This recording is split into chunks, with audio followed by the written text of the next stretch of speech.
resume the second part of the second session of Real Estate and Urban Economics track of ABFER 2021. So in the next an hour or so, an hour, slightly more than an hour, we have two great papers. So let me first introduce the third paper for this session. The title of the paper is called Know Thyself, Free Credit Reports and the Retail Mortgage Market. The presenter is Amit Kumar from Hong Kong, USD. Amit, you have 30 minutes. So thank you to the organizers for including this paper in the program. I'm Amit Kumar at Hong Kong University of Science and Technology. I'm a PhD student here and I'll be on the market next year. So this is my job market paper. So as the title suggests, this paper, there are two key ingredients in the paper. One is credit reports and the second is mortgage market. So to the audience here, the importance of credit reports is already clear. A credit report forms contains the key information based on which a mortgage application outcomes are decided. The way it works typically in the United States is a borrower approaches a lender, they make an application for a mortgage loan, lender goes back, pulls the credit report of the borrower, makes certain assessments, and then comes back with a decision, which is whether the mortgage application is accepted or rejected. Now, historically, credit reports in the United States cost around $8 US. But what is interesting is that these $8 credit reports influence the decisions, the market applications that are worth somewhere around 150,000 on average, 150,000 US dollars on average. So then the question comes, how many consumers actually use credit reports? It's not only meant for the lenders, but the report belongs to consumers. So how many consumers typically use credit reports in the US? And if we look at the 2004, which is around which the paper is based, and if we find out all the credit reports that were requested by the consumers, and we divide it by all the mortgage applications that were made in that year, we will find that best case scenario, about 5% of the US consumers who applied for mortgage used credit reports. Now, why is it important? Or could it lead to certain implications because of not having access to credit reports by themselves for the borrowers? Now, the idea is that imperfect creditworthiness knowledge about oneself might lead to erroneous credit decisions. Now, what do I mean by erroneous credit decisions? So let's look at some of the data from the same period. So if we look at all the rejections that happens in the mortgage market in the United States between 2000 to 2008, and if we analyze the reason for the rejections, an interesting pattern emerges. What we find is that the number of rejections that were made because of bad credit history was twice the number of rejections that were made because of debt to income ratio. Now, what does this basically mean? What it means is that in any given year, borrowers were more likely to be rejected, not because they cannot repay, not because their debt to income ratio was not enough, but because their credit history was bad. And then that begs the question why we see this pattern where the credit history, which belongs to the borrowers itself, is the more marginal reason because of which these mortgage applications are rejected. Then the second question comes is maybe these rejections are not costly and then it doesn't have any implications, but that's not really the case. What happens, in fact, is that any current rejection by a lender affects all future credit applications. And here it means all credit applications, not only future mortgage applications, but any formal credit application at any lender in the United States is going to be affected if a current mortgage application is rejected. Basically what happens is it increases the rejection rate in the future, and also it can increase the cost of the credit on any future application that the same borrower might make in the future. So what it basically means is that the rejections are costly, and still we see that more rejections happen because of bad credit history than, say, a comparable region, which is debt to income ratio. Now, another interesting thing that happens in the mortgage market, which is called discouraged borrowers. Now, what we mean by discouraged borrowers is there is a proportion of consumers which do not even apply for a credit because they ex ante think that they will be rejected. So in short, it is called why apply if I'll be rejected anyway? And do we have certain measures that can tell who are such consumers? So Survey of Consumer Finances from the period 1998 to 2007 suggests that about 15% of the US households who respond to the survey suggest that I did not apply for a mortgage credit because I thought that I'll be rejected.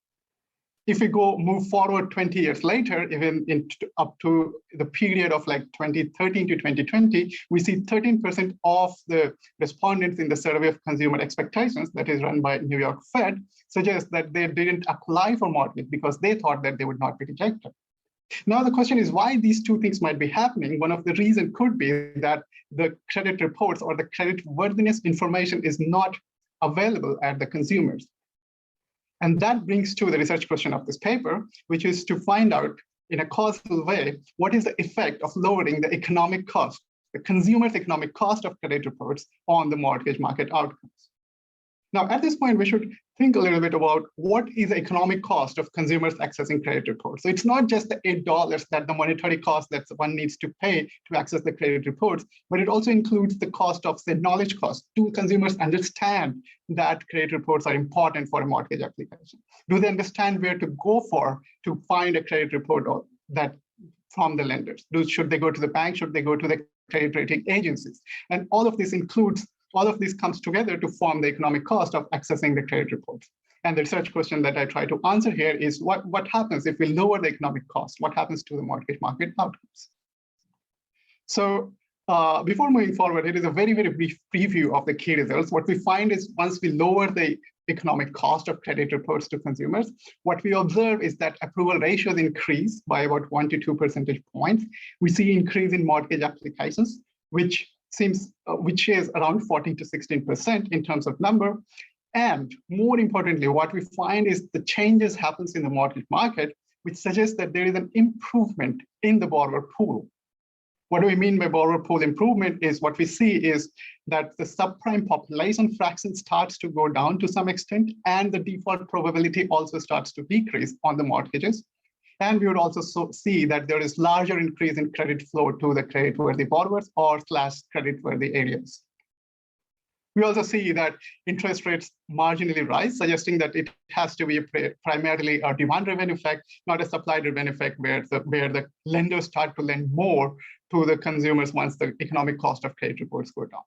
So this is in the brief overview of the paper.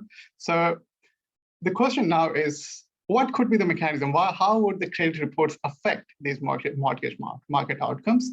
So what I suggest in the paper is a very intuitive, simple mechanism, which I call as consumer self-learning. What it basically means is that once the economic costs are down, consumers are better able to self-assess their creditworthiness. Now, we already have in the literature, it has been shown that consumers are prone to misestimating their creditworthiness, and also shown to sometimes underestimate their debt. So once the credit reports are available, that's the formal record of what is the actual creditworthiness and the debt level of the consumers. And that's exactly what the lenders see about consumers once lenders are assessing their mortgage applications.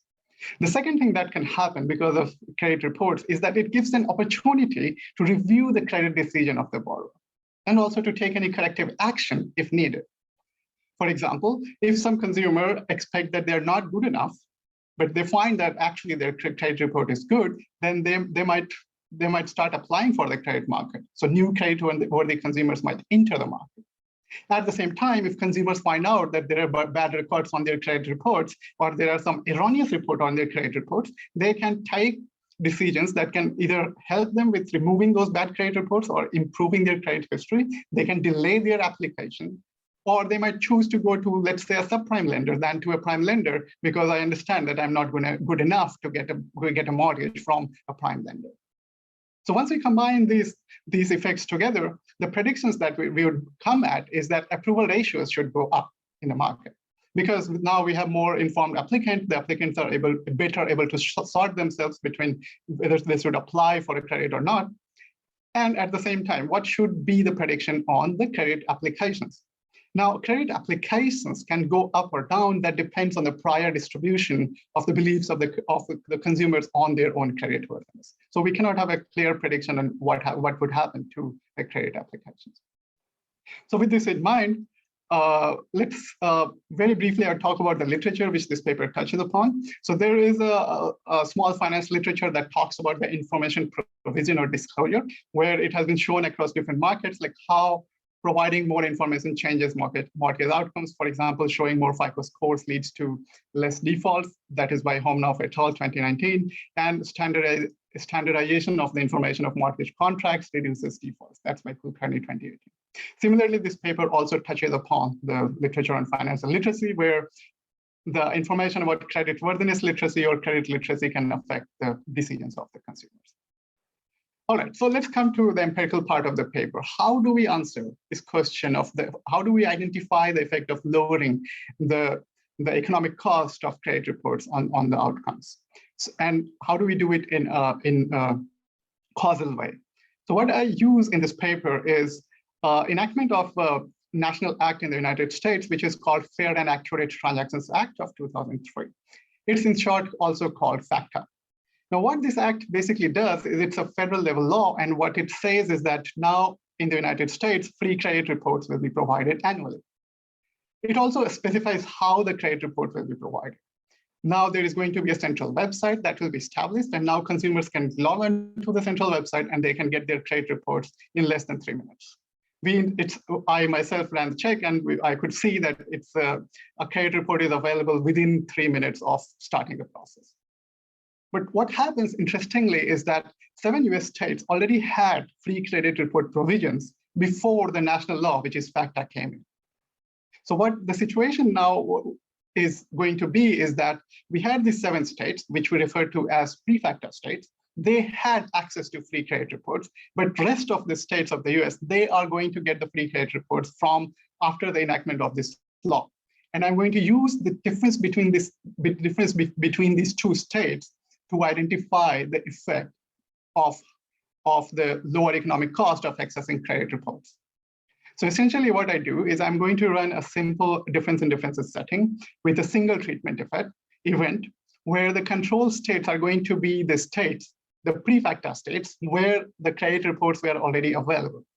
So in the map right now, what we are looking at, we look at all the 7 pre-FACTA states and the different states in which, and the different years in which these individual states enacted their local laws regarding free credit reports.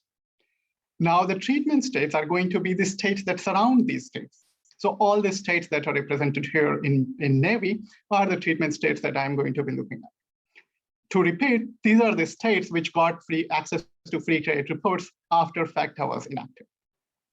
And the event is going to be the establishment of the website, which is the annualcreditreport.com. That's a federal website. It was established in January 2005. So our post period is going to be 2005 onwards, and pre-period is going to be before that. Now, to sharpen the identification further, what I'm going to do is I'm going to look at only the counties that lie at the border between these two sets of states. So to explain it better, if we look at into the middle of the United States, the Colorado, then we are going to be, I'm going to be comparing the states that surround Colorado to the counties in Colorado, but I'm only going to be looking at the counties that precisely lie at the border around Colorado. And this will allow us to get rid of any general economic trends or local shocks that might occur at different times across different regional areas in the US. So the basic specification is going to be the 2-way fixed effect estimation. It's the standard DID, where the regressions are basically going to be run at a census tract level, where a census tract is defined as an area that has about 2,000 to 6,000 consumers living in it. So all the census tracts that belong to these counties which are marked in navy are going to be our treatment census tracts. And all the census tracts that belong to the counties that are marked in red here are going to be our control census tracts. And all the specifications will focus at the census tract level outcome. We will be mainly focusing on the number of applications and the approval ratio at the census tract level. What I additionally do is I put what I call it as a border cross year fixed effect. What this basically means is that we are going to treat each border of the pre-FACTA states or the control state as a unit, and we are going to allow this border cross year fixed effect to vary by year so that it can capture any regional economic shock that can happen in a different year, let's say in the Midwest of the US or on the eastern side of the US. So the border cross year fixed effects very flexibly controls for any such shocks, And for economic controls, I'm going to utilize the growth rate of the county income per capita, county aggregate employment, and state GDP as a time varying controls to control for any economic activities in these counties. So with this, let's move to what happened once the event takes place. So the first thing that we would like to make sure is that there was a change in consumer interest for accessing free credit reports. So what is the way to look at it? So as I said, that the central website was established to allow consumers to access credit reports. So here what I'm plotting is the simple Google search volume for the free credit report, the term free credit report. And what we're looking at is the aggregate search across the US, and it picks up in January 2005, precisely when the website was established. It doesn't tell us anything differential about this, but it tells that there was an aggregate increase in the term free credit report once the factor was established and once the website was established. Now I dig deeper. Now what I'm going to do is I'm going to use the same search volume and going to find out what was the search volume across these two sets of states divided into each year. So basically what we're looking at here is how popular was this keyword free credit reports to the treated states, and how popular it was in the control states before FACTA came and after FACTA came. What we see here is that the treated states, the Google search volume increases more than it increased into the control states. Or free credit report, the keyword was more popular into the treated states after the event, but there was no difference across these two set of states before the event. Now, we cannot do a statistical test here because the observation here is a rank measure, where if some states jump up in terms of popularity, other states automatically go down. But what it basically tells us that there was a differential increase in the popularity for using the word, for searching for the keywords free credit reports in the treated states after FACTA came and after the website was established to distribute the free credit reports. All right, so now what is the main data that I'm going to use here is the standard HMDA data, and then I'll supplement it with other data from the Fed call report, census data, and so on and so forth. All right, so let's come to the results. What do we see? So these are the baseline results, where what we're looking at is the number of applications per 1,000 population in columns 1 and 2. What this basically means is that per 1,000 application, the number of applications increased by about 13 to 15 into the treated census tracts after free credit reports became available. In terms of volume, it would suggest that across the counties, across only the counties that I showed earlier in the treated counties, this would sum up to about $38 billion in terms of increase in the mortgage credit, the applications. What we look at into column 3 and 4 is the approval ratios at the census tract. And the regression suggests that the approval ratios increased in the treated areas at the census tract level by about 1 to 2 percentage points. This approval ratio increase translates to about $5.5 billion in increase in successful mortgage origination in the treated areas, while comparing for similar trend that might happen in the control areas. Now, in the column 5 and 6, what we're looking at is the house price index, the growth in house price index, and we see that there was a slight increase in house price index as well, and which is understandable because we see that the demand is increasing so much by about 14 to 16 percentage point in the treated areas. So what do we take away from this result is that there is a good borrower selecting into the market, perhaps bad borrowers are exiting, or they're going to a better lenders, let's say subprime lenders, and that is leading us to the result that the approval ratios on aggregate are increasing even at the census tract level in these treated areas. And this would suggest that there seems to be the case that there is an improvement in borrower pool, and obviously there is an increase in terms of mortgage applications. But we need more evidence in terms of did the borrower pool actually improve? So to look at the treatment by year effect to make sure that the trends are parallel, these are the two graphs where we are looking at the approval ratios year by year. And on the left-hand side, we see that the approval ratios rise just after the free credit reports became available. It stays up for about 3 years, and then we see that the effects are no longer persistent after 3 years. On the right-hand side is the raw plots of the approval ratio, and they seem pretty parallel. All right, so now the question is, can we say that there was an improvement in the borrower pool? Now, to answer that question, what I'm plotting here is the median or mean of the county population, which is subprime. And we are subtracting from the same quantity from the treated counties from the control counties. So it's the treated minus control for the mean of the subprime population fraction. And what we see here is that the subprime population fraction in a county starts to go down after about 1 year since free credit reports became available to these counties.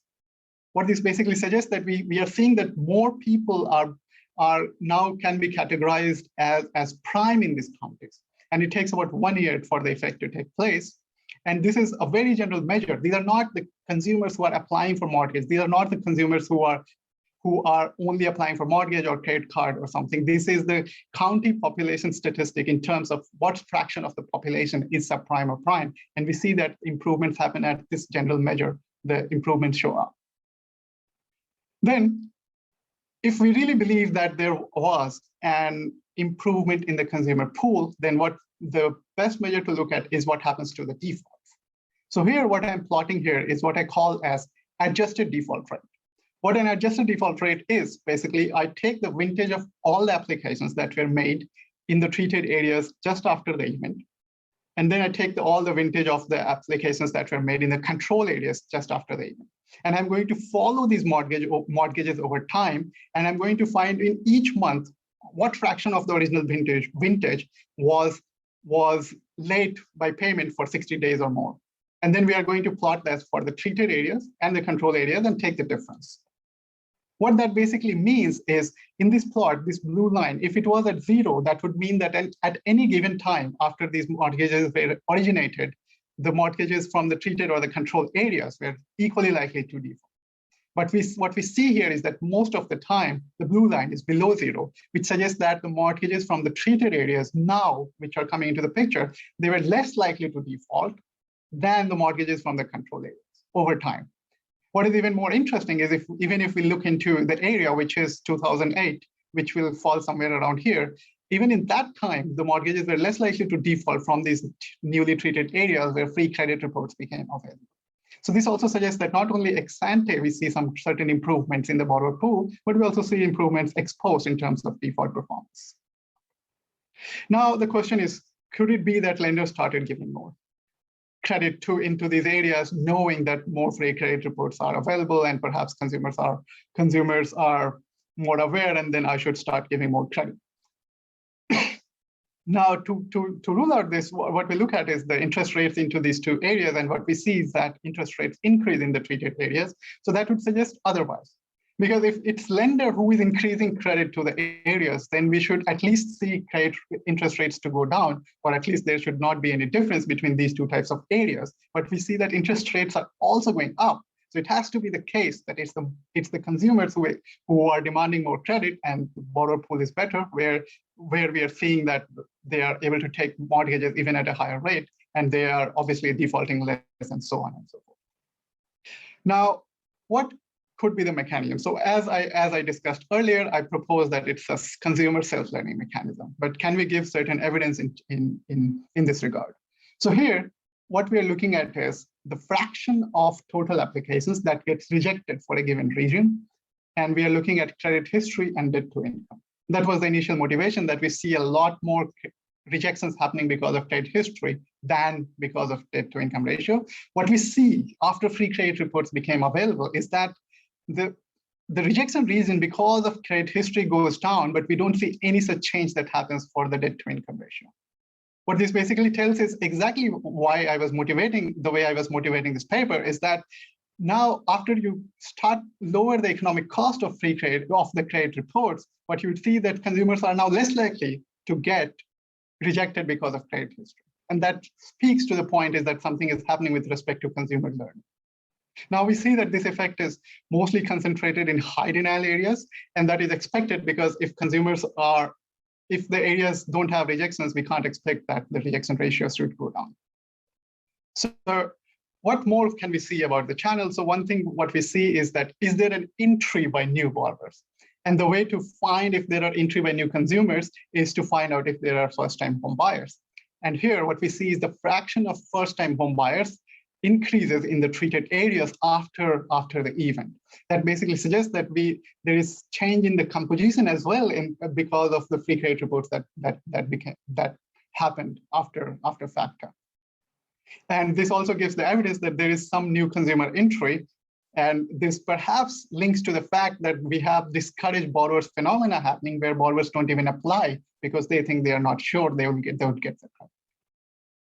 Now, finally, this is what I call as confident searching. What it basically means is that consumers typically, when they apply for mortgage, they tend to search across multiple lenders, and they tend to apply at multiple lenders, incurring multiple application costs, all of which are non-refundable just because they're not sure that they can get the mortgage or not. Now, we know in the data that about 12% of all mortgage applications are multi-applications, and they are withdrawn in process. Even before the lender decides, they are withdrawn by the consumer because consumer has got a mortgage from somewhere else. Now, if we expect that the consumers are more aware after free credit reports become available, then they would be more confident, and we would see this phenomena to go down, where the number of formal applications that are made at the lenders in aggregate should start to go down. And that's precisely what we see is the fraction of applications that are withdrawn before the decision is made starts to go down, which basically means that consumers ex ante are formally now applying to less lenders than they were applying before. Then finally, there are more results in the paper, which I would not go in detail, but briefly, I can talk about it here, which is first we see in terms of the heterogeneous effects in terms of creditworthiness, and we see that even at measures that are at the county level measures or a tract level measure, more credit was originated after the event to more creditworthy areas or more creditworthy borrowers. We also see that approval ratios increase in the low income group consumers after the event, which basically means is the propensity to lend to low-income consumers is typically low by the lenders. But what we see is once free credit reports are available, the approval ratio starts to increase into the low-income quartile consumers. And it shouldn't be happening because suddenly lenders want to lend more to poor people. It is more consistent with the fact that consumers are more aware because credit reports became available. We also see that there was no significant increase in terms of securitization, and across areas which have more lenders, the lender density is more or less, we don't see any difference, which also suggests that it's not driven by lenders. And in a very brief analysis, we also see that in terms of banks' performance, which are operating into these two set of counties, we see that bank performance slightly improves for the banks which were originating more mortgages in the treated areas before the event. So to conclude, what we find in this paper is that once we lower the economic cost of accessing credit reports, we see changes in the mortgage market that suggest that there is an improvement in the borrower pool. And these findings do not only apply to credit markets, they do not only apply to mortgage market, but this would probably be true for any other type of general credit market where consumers might have an issue of awareness about their credit worthiness. Also, you might wonder that now everyone can get their free credit reports on an app and it's all free. So should we care about what's happening now? So interestingly, even if we look at the survey of consumer expectations now in 2020, 12% of the US consumers in a representative survey say they do not know their credit score.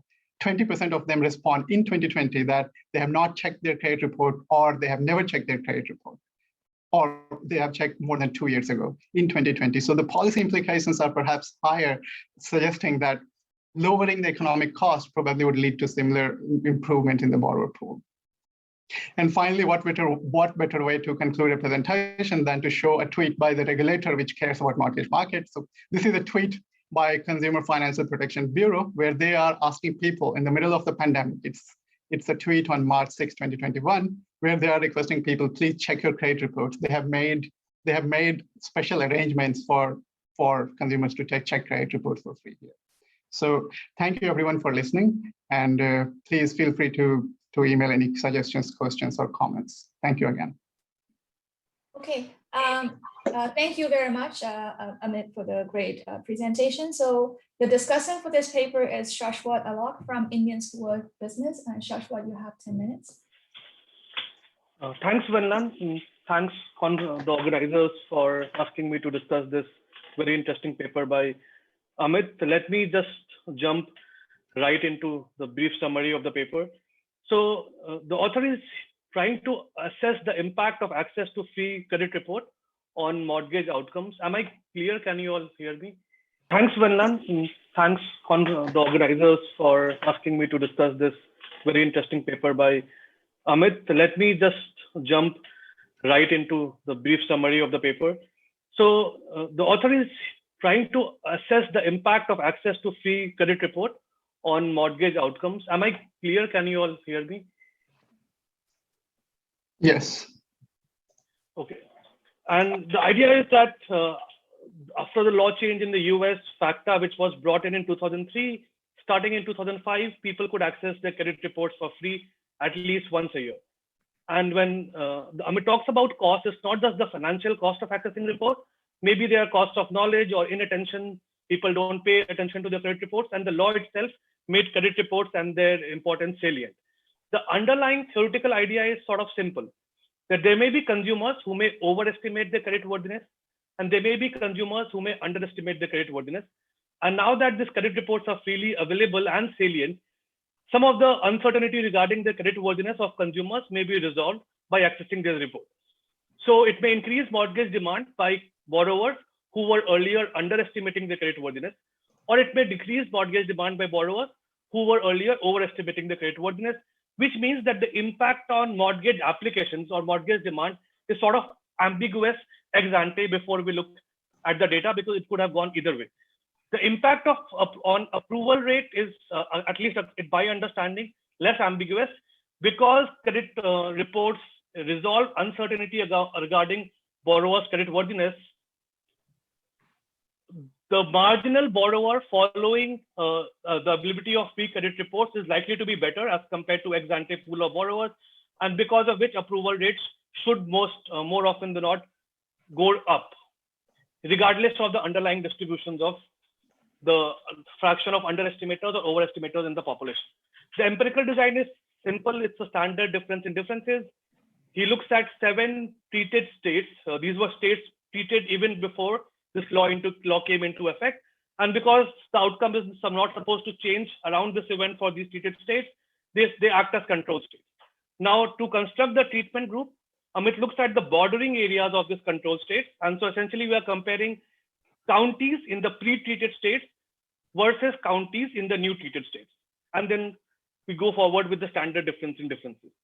The main findings are, following the low-cost access to credit reports, there was an increase in mortgage demand. Applications went up by 14 to 16%, and this was primarily driven by owner-occupied mortgages. There is an increase in approval rate as well by about approximately 1 to 2%. So loans are more likely to be approved now as compared to the pre-treatment period.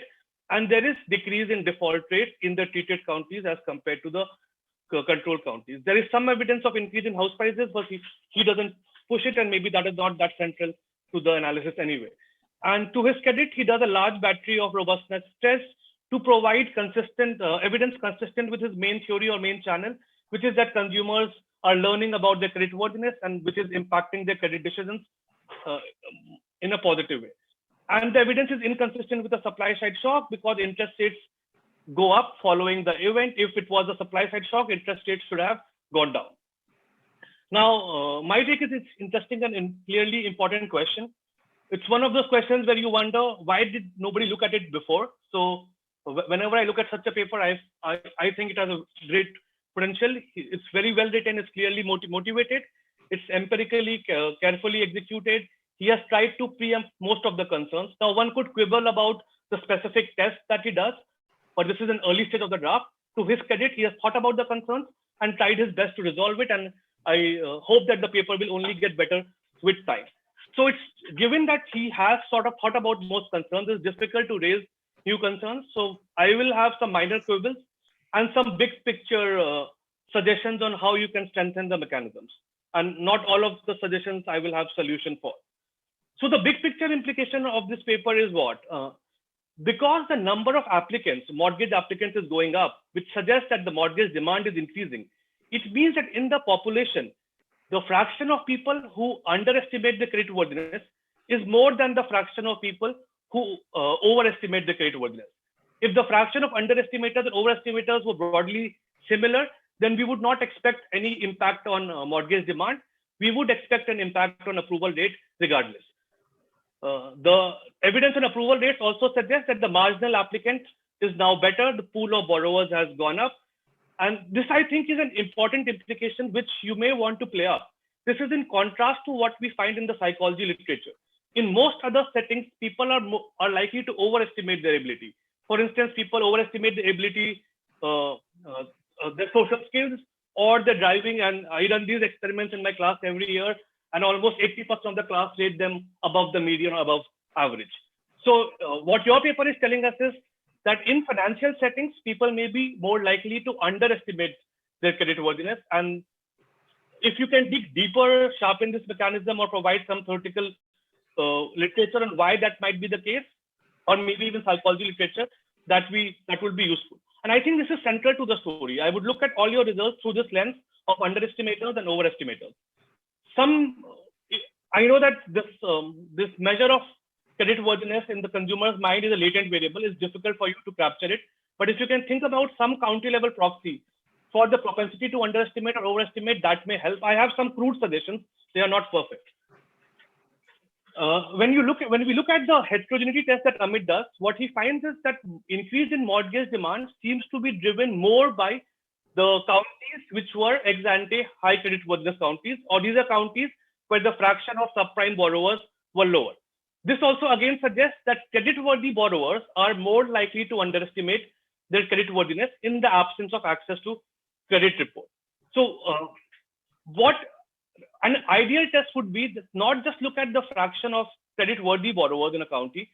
What I would want is that if you could somehow come up with a fraction of creditworthy customers who underestimate the creditworthiness. And now I understand it's not easy, but if you could do that, then you can sharpen your analysis. What I would expect is that in such areas where underestimation is high and borrowers are creditworthy, there will be an increase in mortgage demand. In areas where consumers overestimate their creditworthiness, in those areas, there should be a decrease in mortgage demand. Maybe some combination of creditworthiness and racial characteristics may work. And the underlying idea is the following. There is work that already shows that lenders discriminate against certain racial groups.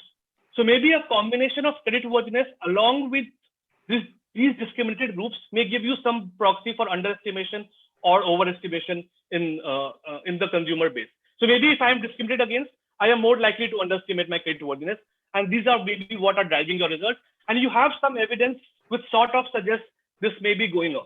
There is a very interesting paper by Isaac Hakamo. He comes up with an identification strategy. He's looking at the impact of interest rate on mortgage demand. He comes up with an identification strategy which is based on the marginal fraction of mortgaged out borrowers. So these are borrowers who cannot afford purchasing a median house in the neighborhood at the current prevailing interest rate. What you need is a similar measure, which is a marginal discouraged borrower. And the marginal here is in terms of cost, either attention or financial. So maybe a combination of income or literacy, some of those interactions may work for you. Again, these are crude suggestions, but if you can nail this down, it will really elevate the level of the paper. I already think it's pretty good. It's a good question, but you can sharpen the mechanism. The second is, if you can, through the theoretical lens that you motivate the paper, if you can reconcile some of the estimates. So if I look at the heterogeneity test, what do I find? If there are counties which are high creditworthiness counties, I see an improvement in both demand of mortgage and approval rate, which means that the number of underestimators were higher in these counties, and that post factor or post treatment, the average borrower pool has increased. There is some similar evidence, but for low creditworthiness borrowers, but the evidence here is weaker. But when I look at the income quartiles, what I observe is that the higher income quartile are responding more to factor. The demand is going up, but the approval rate is not going up for this quartile, which means that the average borrower pool has not really improved in higher income counties. In contrast, when I look at low-income counties, the number of applications is not really going up.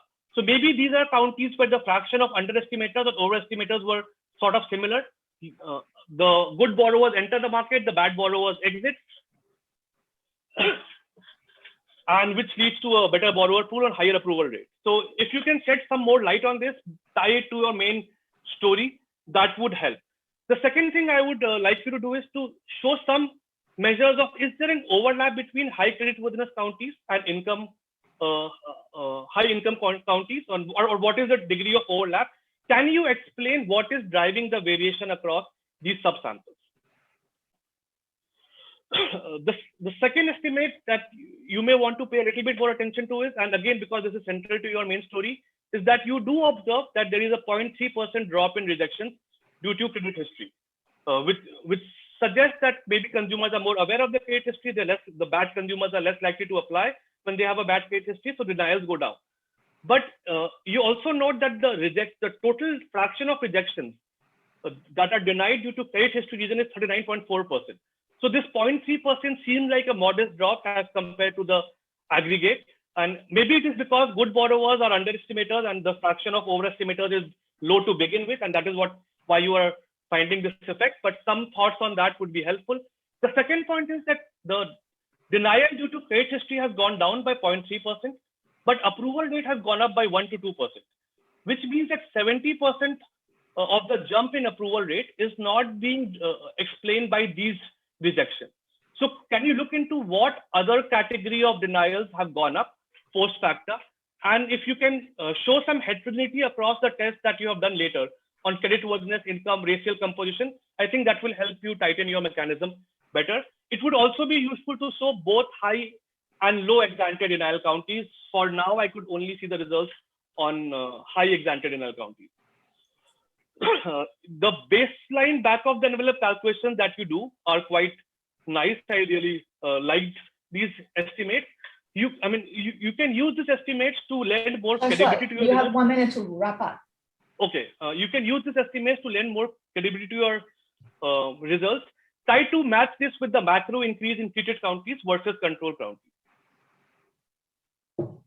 So I have some other comments and I don't have time to cover it. I'll send you my slides. But if I look at the aggregate data, once the FACTA came in 2003, approval rates seem to be going down overall. Now, what you find is the drop in approval rate relative to in the treated counties as compared to control counties is lower, which is why the relative approval rate is higher. But this starts in 2003, and some referee is going to pick on this. So you may want to be upfront about it, preempt it, maybe use 2003 as a placebo year. Just try to see what is going on in 2003. Why is approval rate falling? Similarly, when you look at the fraction of subprime borrowers, if you can plot the treated and control counties separately, that would be helpful. What I find weird here is that there is an increase in the fraction of, there is a U-shaped curve happening here. And the drop is mostly coming in 2007, 2008, 2009, which are the post-financial crisis here. So either you sharpen it or maybe drop it from your analysis, whatever works best for you. But more explanation is required here. I'll wrap up. Maybe you want to think about clustering at the state I think you need to wrap up. Because the variation is coming at the state level. Overall, I think it's a very interesting paper, very well written. I urge all of you to read it. Carefully executed, a bit more work is required. And I wish you all the best with the paper and your job market. Thank you very much for the very thoughtful discussion, Shashwat. And Amit, do you like to take a couple of minutes to respond? Yeah, sure. So thanks, Shashwat. That was a very detailed discussion. And it's true that in terms of the underestimators and the overestimators, I spent some time and couldn't come up with something that could be deployed in this setting. But I just suggested some new papers that might be actually useful, that maybe I can go more micro to pin down that. And most other suggestions regarding how do we reconcile some of the results, tying them down. I think they are great, and thanks for that. So I would work on it. Thanks. Amit, I can ask a question. So I was trying to think through, is it possible that the guys who are in these treated counties who are not very good in credit. They don't have a very good credit history, but now they know they don't have it. They go to the neighboring county in the control counties and take out a loan there. And so what you are claiming, the treatment is happening because of the treated guys, versus it is happening because some of the guys from there move to the control counties, and that's why there are differential effect you're seeing. Yeah, so yes. So thanks for the question. So what happens is these mortgages, the way they're geocoded is based on the property location, but not as such by the borrowers. So to that extent, the empirical strategy is already muddled to the fact that you're just moving 30 kilometers. And I mean, people in America travel quite a lot for work, and I could live across the border and I know I will get the loan there. So the geocoding is not the issue.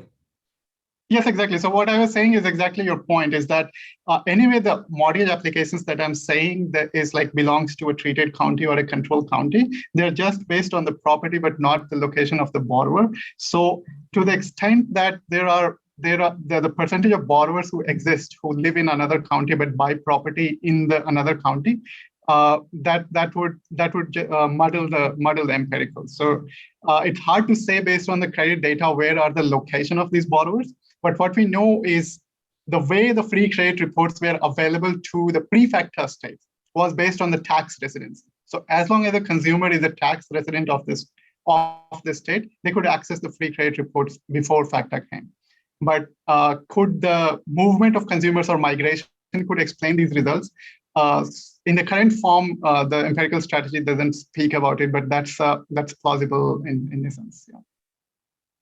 I mean, results are very, very tiny. I mean, how do you make sense of it? We are finding these results of approvals and stuff to be very small effects when the applications, acceptance of applications are in the order of 80% or something. So should I really take this seriously economically? I know statistically you find a result when you have like 60 million observations. So in terms of the approval ratio at the time when this study is conducted, it's about 63%. So the increase in terms of the approval ratio would be from 63 to 65. And in terms of should we understand if these effects are large, so we have to understand two things. First is that the applications itself increased by 16%. And on top of this, we are seeing that 2% more is the increase in terms of the approval ratio. So these two things combined together do add up to something which is more meaningful than simply because 1 percentage point increase in the approval ratio. But it's not overall, not the broader argument you can't make for the state or for the country. You're just saying in these few borders counties. I take your point. I don't want to quibble with that, but that's a fair defense. But I think you should worry about if there is movement of consumers because of this law. Yes, sure. I can probably look at the migration data to account for that. Thank you very much for that. Yeah. I have also another question that is sort of related to Shashwat's first comment. I have a slightly different view. Basically, if I understand the paper or the shock correctly, the exposed consumers are the ones like before the shock. For them, the value of acquiring the information in the credit report is much smaller or is smaller than the cost of acquiring that information, which is $8 plus maybe some other information or attention costs, right? So which basically means that these are the people either are severely liquidity constrained, they cannot, or they do not want to pay $8 for it, or they're subject to severe attention constraints or whatever, information frictions. So then I was thinking that after the shock, then these are the people that are going to be affected. And how should I think about the channel in which you propose that there are now all of a sudden are able to become sort of capable of evaluating the information that's contained in the credit report. So I think you probably want to discuss a little bit more, show a little bit more evidence on who are these people that are affected, because that's at the end of the day, it's also relevant for the policy implications. So is this something that, because you're saying that it's improving the mortgage market, but I'm not sure how or who are the people and how they are benefiting from it.